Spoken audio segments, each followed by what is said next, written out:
Folks, I'm live Chief Meteorologist Mark Torregrossa here.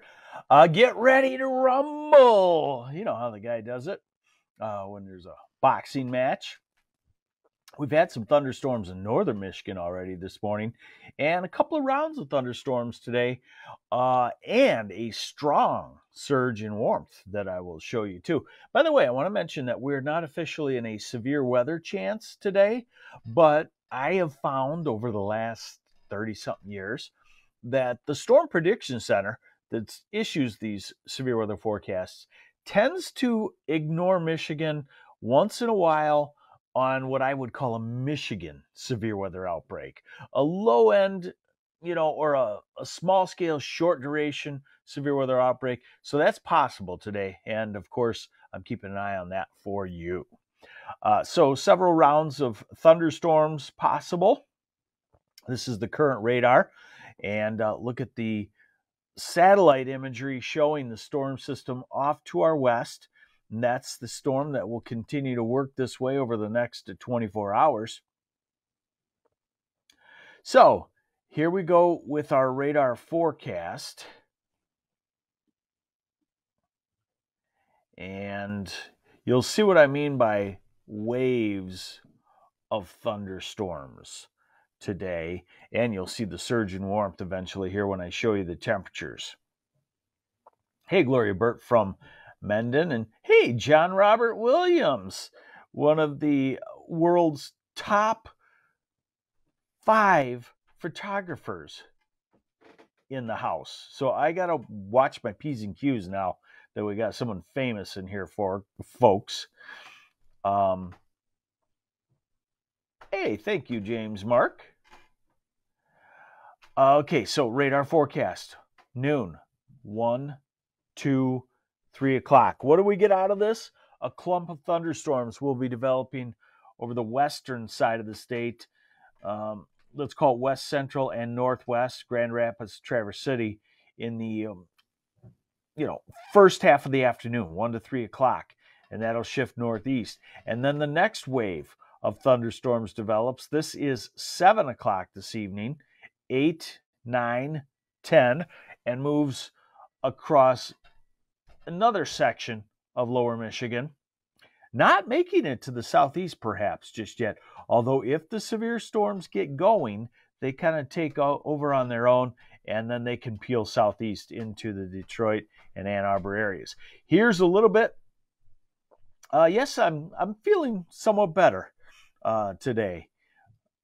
So here, thank you for asking. Here's the North America model that goes out a little bit further in time, and it shows a clump of thunderstorms there in the evening. A little bit different of a scenario off of it, not as quite of a stormy pattern, but watch what it's starting to pick up on. We've been talking about, will there be a chilly, steady rain on Saturday? Watch what the North American model is starting to pick up on. This is Friday noon. So it's starting to get us into a steady, very light rain. And then this is Friday night. And then this is midnight Saturday. And this is Saturday morning at 6, 7 o'clock. That's too far out for this model to be considered accurate because it's at the last hour of its run. But it certainly shows that possibility is there. And then we jump to the European here in a moment and see how it looks also. Look at this warm surge as we go through the day today.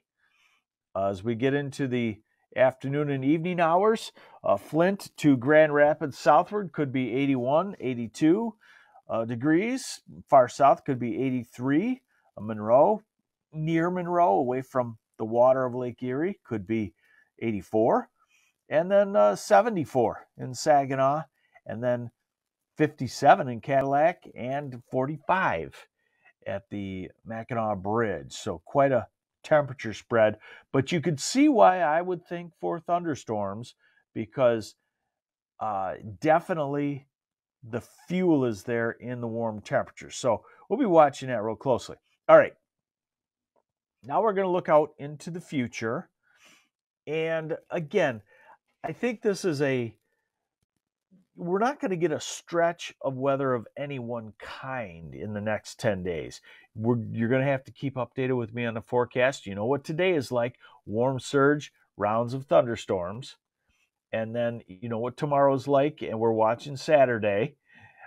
And there he is, Ryan Lynch, Mark Stormagrossa. Yes, I like that. Maybe I wonder how hard it is to officially change your name. I might look into that. That would be kind of fun for the second half of my life. Go by something else, a little different. So point being is that we're going to have variable weather.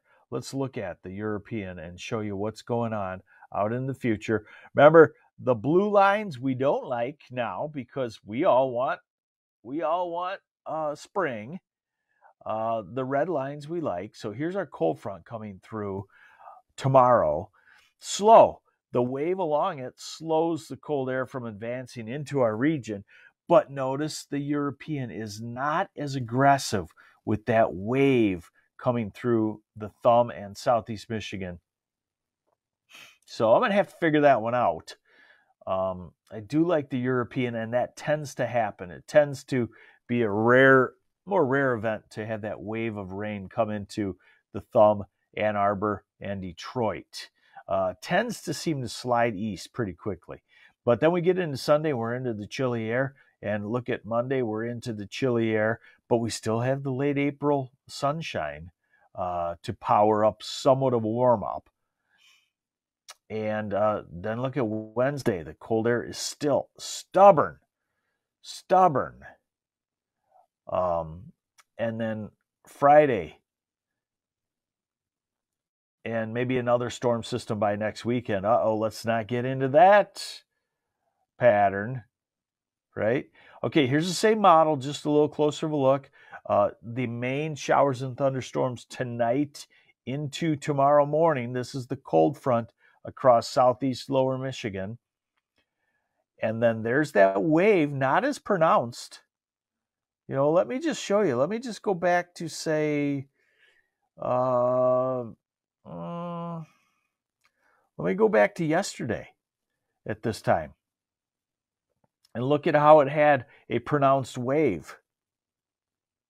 So it's the European, which should be a good model in this kind of situation. It's backing off on that a little bit. Then we do get the spurts of rain and snow showers, 5 minutes here, 10 minutes there as we go into the late part of the weekend, early next week. I don't like the European for today's high temperatures, but then tomorrow, Friday, mid to upper 50s. Can't argue with that. Saturday, still mid-50s in the east, cooling down in the west. Sunday, cooling down, but not as cool as what we thought yesterday by a few degrees. And I want to remind you that I not only regurgitate the model output, remember, I forecast the change of the models based on the human brain activity and using ChatGPT. No, I don't use ChatGPT just yet, but I'm strongly thinking about it.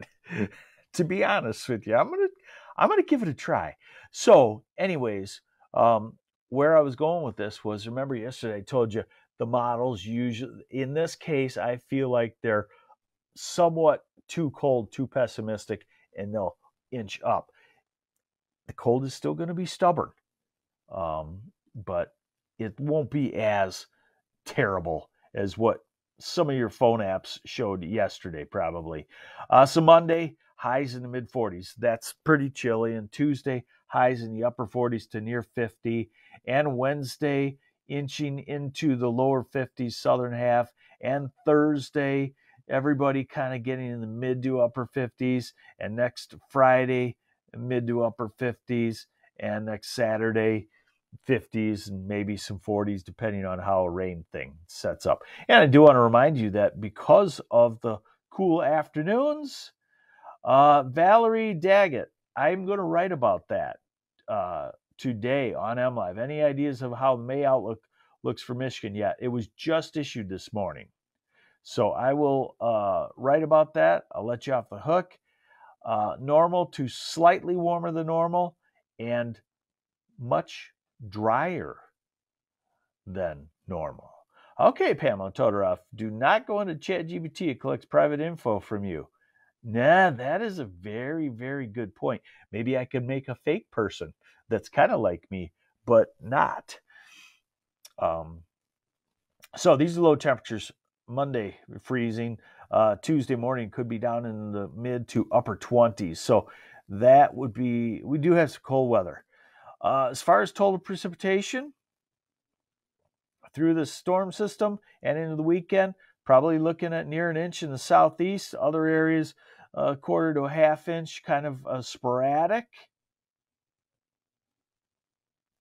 Okay. And then one last thing for you here. This is, I like to show this to you so you can see if the stubborn cold is melting away in the long term. It's melting away, but it is stubborn.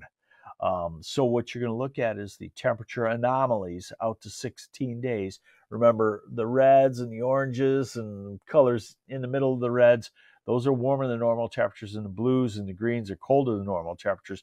You're going to mostly see the blues and greens, I'll be honest, over the next 16 days. But again, these models will probably slowly dissolve that, but it will be stubborn. So after our warm spell today, we get into the weekend and we start to ooze in the cooler air.